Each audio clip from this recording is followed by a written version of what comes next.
Test, test. Good.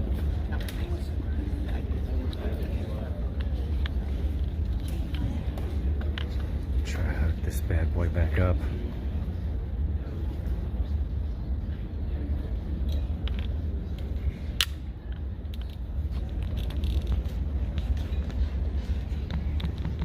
Hello, boys and girls, and welcome to Defense Against the Dark Arts class. I am your professor, Hanshaw, and although I might look cute and cuddly, I'm as serious as Professor Snape about your education. In today's lesson, I will accurately predict the future fashion and pop culture trends as if I had a crystal ball, and that trend is witchcraft. Forgive me, I can't see what my name is.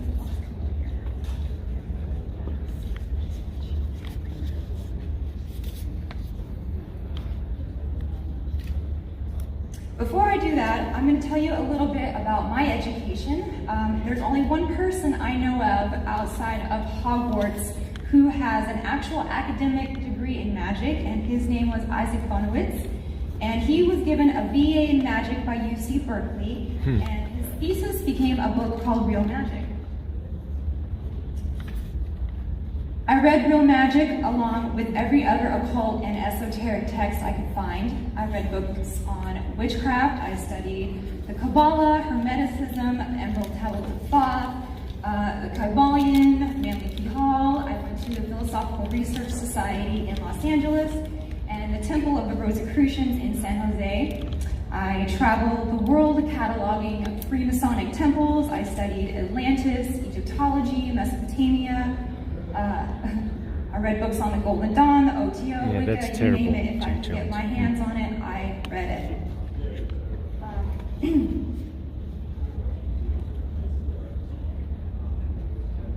I was very good at reading the tarot. I had many customers while I was traveling like a gypsy, and I did all this while wearing a tinfoil hat. Almost 10 years ago, I wrote about something called princess programming in young girls, and now I think we are entering the season of the witch in fad and fashion, and you are going to be seeing young girls trading their tiaras in for tarot cards and other witch core aesthetic items, because this is going to be very big. From broomsticks and pentagrams to gore, goats' heads, Satan worship, you name it, this is going to be more and more mainstream. That's disturbing. The high priest of the Church of Satan, Anton LaVey, he calls fashion witch's best friend, and he says the uniform of the prostitute is virtually little different than the uniform of the complete witch.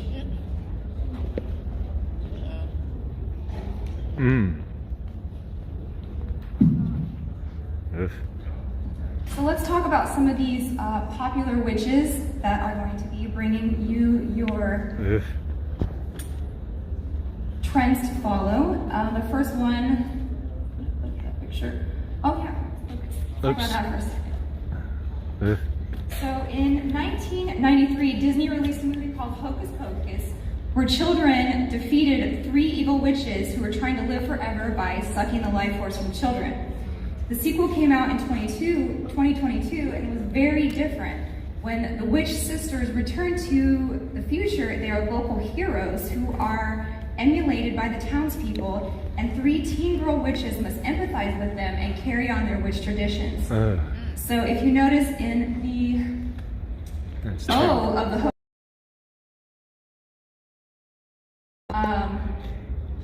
hypnotic swirl that you see in a lot of mind control videos, and Courtney did such a good job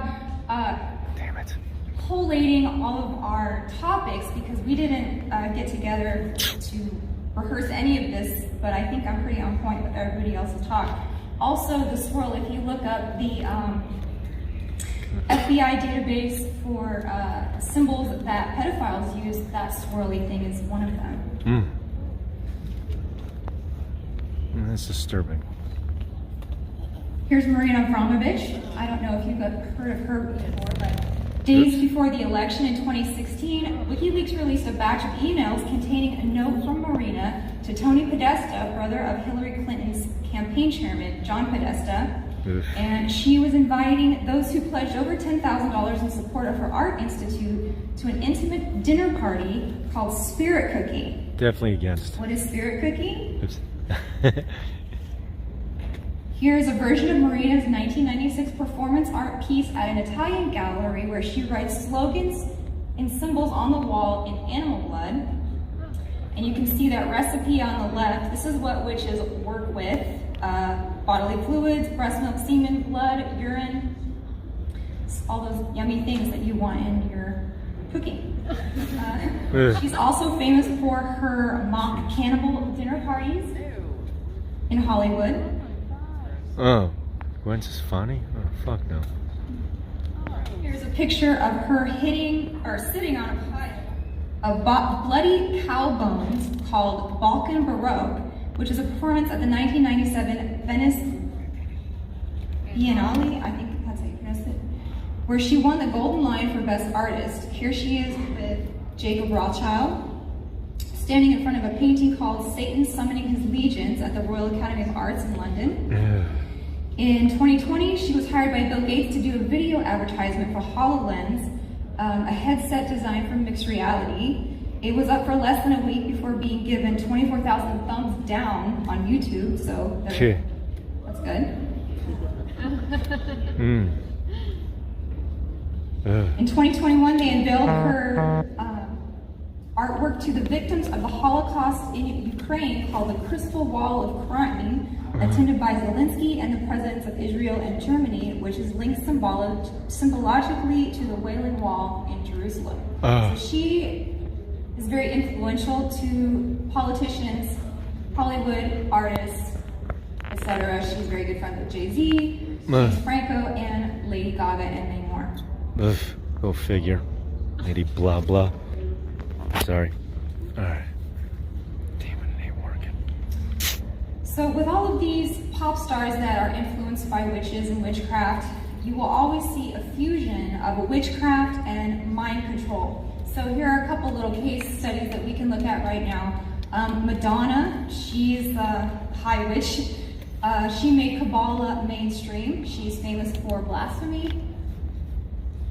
And a huge part of witchcraft and Satanism is blaspheming holy things. She initiated Britney Spears and Christina Aguilera into the Hollywood cult with a lesbian kiss. She states that her performances are like sermons. And here she is at her sermon for the 2012 Super Bowl and 2012 Grammys. So more about all these high-profile rituals you can find in my book, Hollywood Mind Control, where I profile 5 of the big pop stars and show you how their fusion of witchcraft and mind control is affecting people. And you've got Katy Perry. Katy comes from a Christian family. Her father sold acid for Timothy Leary back in the day before they converted.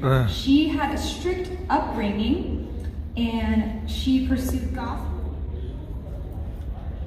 and a Christian pop career, but she stated in interviews that she sold her soul to the devil instead. Her debut song was called I Kissed a Girl, and you can also find her as a case study in my book Hollywood Mind Control, so I think you can see where I'm going with this. Fusion of witchcraft and other alphabet letter things.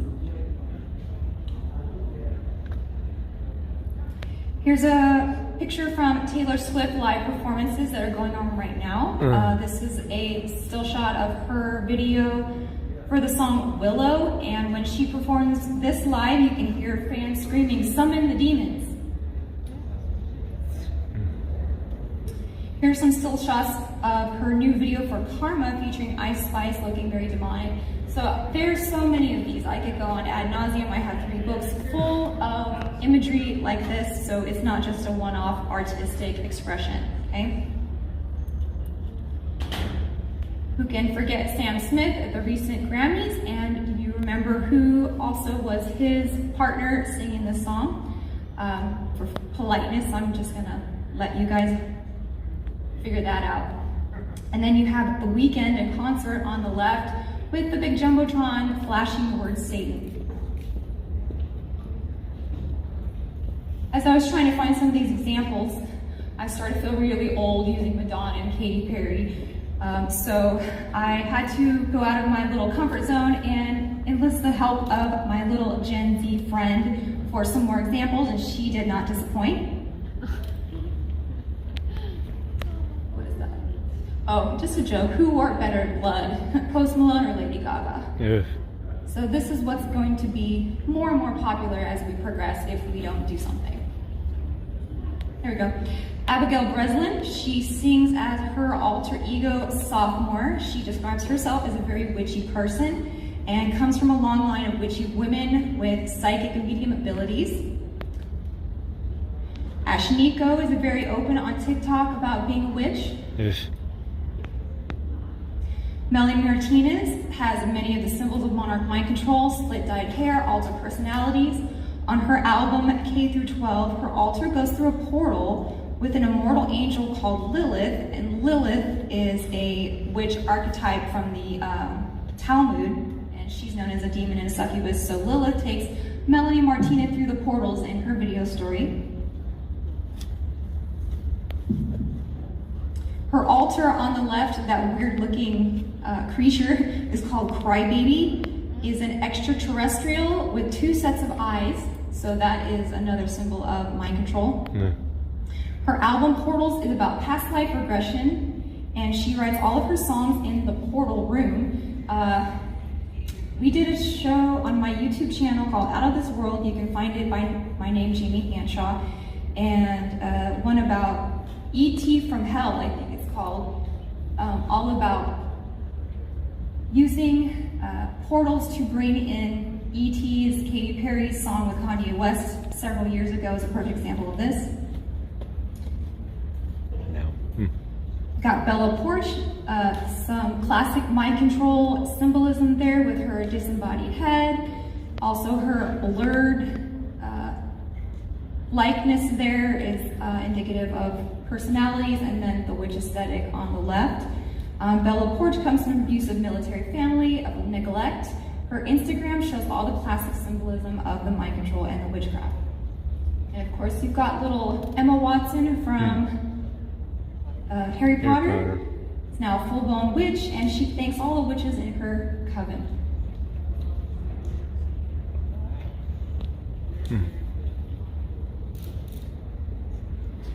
So I try and spell it out for you, haha.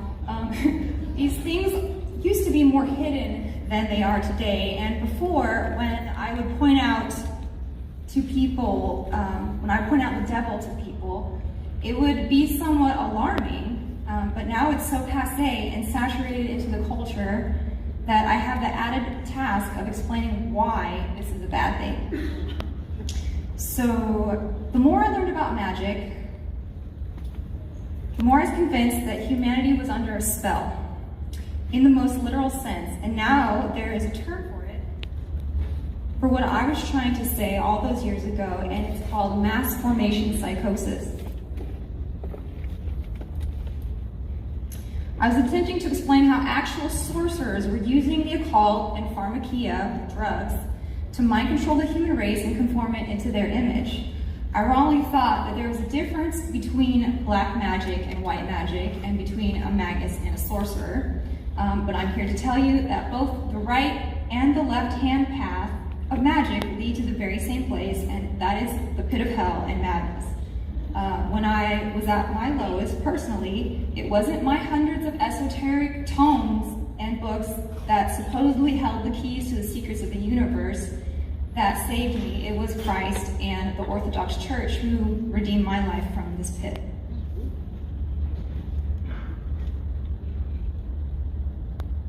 No. So I'm going to save you a lot of time on all these roads that go nowhere. Boiled down to its simplest form, all magic is inherently sexual in nature. Anytime you introduce magic to your child, whether it be something seemingly innocent as Disney or hardcore like Aleister Crowley, you are involving them in sex magic. Now, I'm not condemning you, but you need to know that magic is nothing but a way of grooming for children for things that you know nothing about. This is the most recent scandal. I think you can all see where I'm going with this. The Target logo in itself, we've always done lots of shows and podcasts about how corporate logos are magical in nature, they're Freemasonic, they're esoteric logos.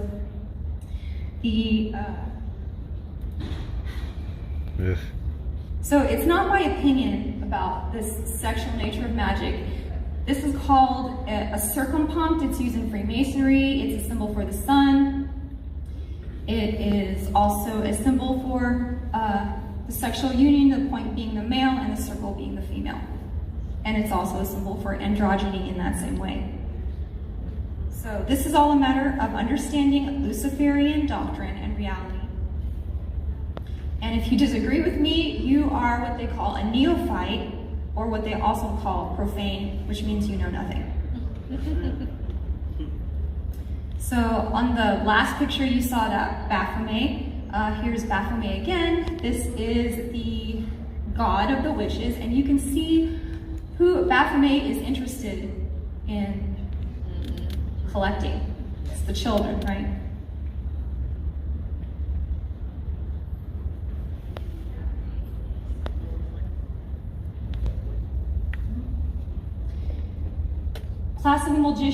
Classical magicians will say that magic is the art of science of causing change in the material world to occur in conformity with the will, and their dictum is love under will, and also their secondary purpose is to get in touch with their holy guardian angel.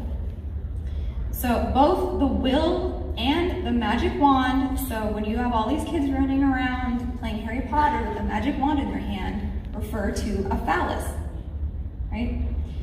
Crowley stated in the Book of Lies in a poem called The Gun Barrel, quote, "Mighty and erect, this will of mine, this pyramid of fire, I am but a hollow tube to bring down fire from heaven." So on the left is a sigil called Mark of the Beast, 666 of Thelema and Crowley's, and I think if you have a dirty mind, you can figure out exactly what that little thing is on the top, the circle with the little point in it, and the little... Anyone want to yell it out? What? Ball? Yes. Take a ball. Sorry.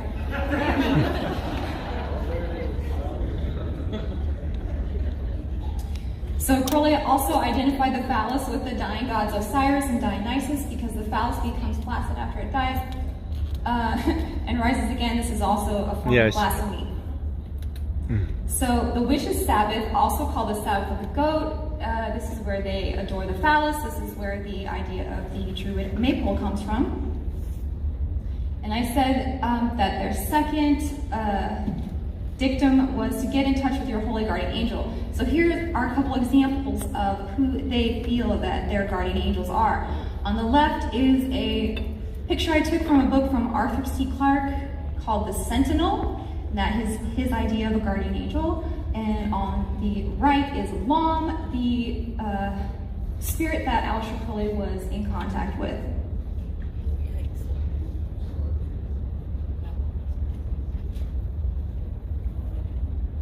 Recently, we just had a scandal called Fashion Gate, and this is where witchcraft, fashion, and child abuse and mind control all arrived at a crossroads in this Balenciaga scandal. You can see how they're using children in these classic mind control poses, different color eyes on the bears. Me and Rachel Wilson did a really good in-depth show about this called Balenciaga Bitchcraft, where we talked all about the details of this case and also excerpts from the book of Anton LaVey's called Satanic Witch. On the corner there, you have a picture from Celine Dion's Instagram for her child clothing line called New New New. And again, it's the goat and the witches going after children. So this talk, it doesn't really have a ending because all of this stuff could go on forever.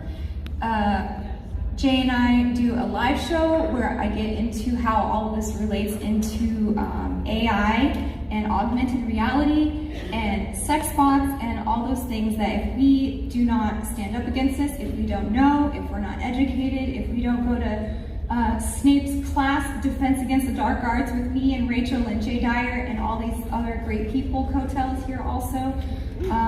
This is what our world is going to look like. So thank you very much. Hey.